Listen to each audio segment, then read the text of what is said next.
कलाहांडी जिला कोकसरा block ICDS तरफ बड़ पोड़गड़ा ग्राम पंचायत रयनगुड़ा हाईस्कल ठारे किशोर बालक किशोर बालिका मानकु नहीं पंचायत स्तरीय किशोरी मेला कार्यक्रम अनुष्ठित होइतिला।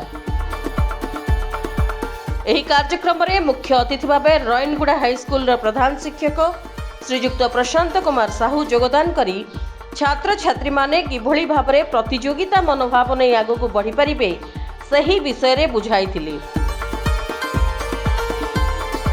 एही कार्यक्रम रे कोकसरा ब्लॉक सीडीपीओ दायित्व रे थिबा लडुगां महिला परिदर्शिका श्रीमती सोनिया हेम्ब्रम परिचालना दायित्व नहीं सुचारू रूपे परिचालना करथिले एवं बाल्य विवाह किपरि रोका जाई परिबो सही विषय रे छात्र छात्री मानकु सचेतनतार वार्ता देई बुझाइथिले।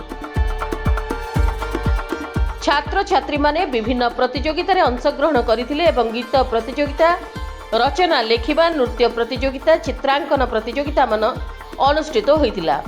एथिरे प्रथम द्वितीय तृतीय स्थान अधिकार करिथिबा छात्र छात्री मानकु पुरस्कार प्रदान करा जायथिला। एही कार्यक्रम को रयनगुड़ा हाईस्कल सह शिक्षक श्रीयुक्त लक्ष्मीधर सेनापति और शिक्षक माने एवं अंगनवाड़ी कर्मी माने तुलसी बेसरा शकुंतला ढंगड़ा माझी जमुना बाग तिलेश्वरी बेसरा रोहितांजलि बाग प्रमुख अंगनवाड़ी दीदी माने उपस्थित रही साहाय्य सहयोग करथिले।